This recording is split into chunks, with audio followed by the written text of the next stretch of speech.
Hi everyone, it's Gaylin, design team member with Unity Stamp Company. Today I have a little scene for you, a scene card. I'm using Distress Oxide ink along with some masking. And so for today I have Unity Stamp Company kit called So Mushroom. It's a cute little pun kit. It has sweet little mushrooms that I stack together in stamping, and a snail and a sentiment that I'm using. And so I stamped them on a scrap piece of paper. I also stamped them on a piece of Masking Magic by Gina K Designs. And I'm going to cut that out and mask over some inking.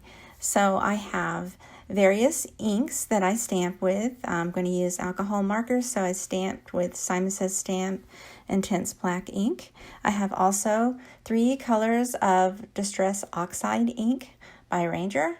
And so for these mushrooms and this paper piece here, I trimmed a piece that would fit onto a card base horizontally.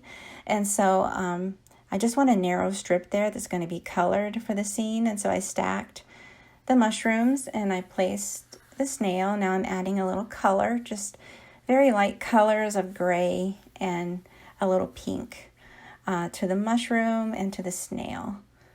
I'm going to highlight a little bit of the pink on the mushroom. It's like a peachy color on that. And so I want to add Distress Oxide ink. So to do that, I'm going to create the whole background there on that small strip. I'm going to cut out the stamping that I did on the Masking Magic piece of paper. And so you cut it out. I didn't pay attention to cut too closely, but the closer you get to the stamp lines, the better the masking will be. And so you can reuse these little pieces and put them in your stamp kit to reuse another time that you want to do masking. And so I take that Masking Magic. It is a repositionable adhesive on the other side, so it removes easily. And so I put that piece over the mushrooms, and I'm putting another masking piece over the snail.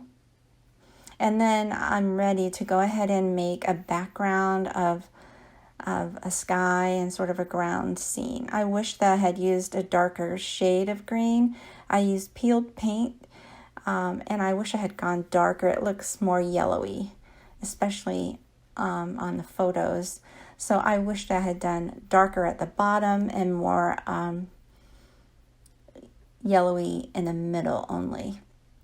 But I go ahead and I use a blending brush. In this case, I use makeup brushes, but just for crafting. Anyway, you can use any blending brushes you have for these Distress Oxide inks, and just use lots and lots of circular motions, dabbing color off the page to make it lighter, and blending away until you get the shades that you want. You can go right over the masking. As long as the ink from those Masking Magics isn't too juicy, you can go right over it without, the underneath is going to be protected. You'll see we'll peel that off, and it's going to show a really sweet stamped colored image over the inking. Now with Distress Oxide ink, if you splatter water and clap your hands with water over the ink, you get a tiny bits of water droplet looks to it. It's really a nice effect. And then I add a little bit more. I'm using a spray bottle by Ranger called a mini mister, and that helps too. If you want bigger blotches, you just clap your hands over it, and it gets bigger water spots that will dry eventually. So you peel off that Masking Magic, and you heat set your panel to make sure all of that water and the ink is dry. Now, I wasn't very careful with trimming, so I have a little bit of white line around the stamping left, so I just used some markers to add a little color to cover up the white areas. Now I'm adding a piece of lace toward the bottom just to have a trim to bring out the black mushroom tops and the black snail. I added a black lacy ribbon. I'm adhering down a little tag that I tied around the top, but I wanted the tag to stay right where it was, so I just added a little adhesive and then a bow to finish, really. I have a little bow on the top and lace on the bottom and a sweet little scene in the middle. I hope you like this. Thanks so much for watching, I hope you take a moment to subscribe to my YouTube. Have a great day.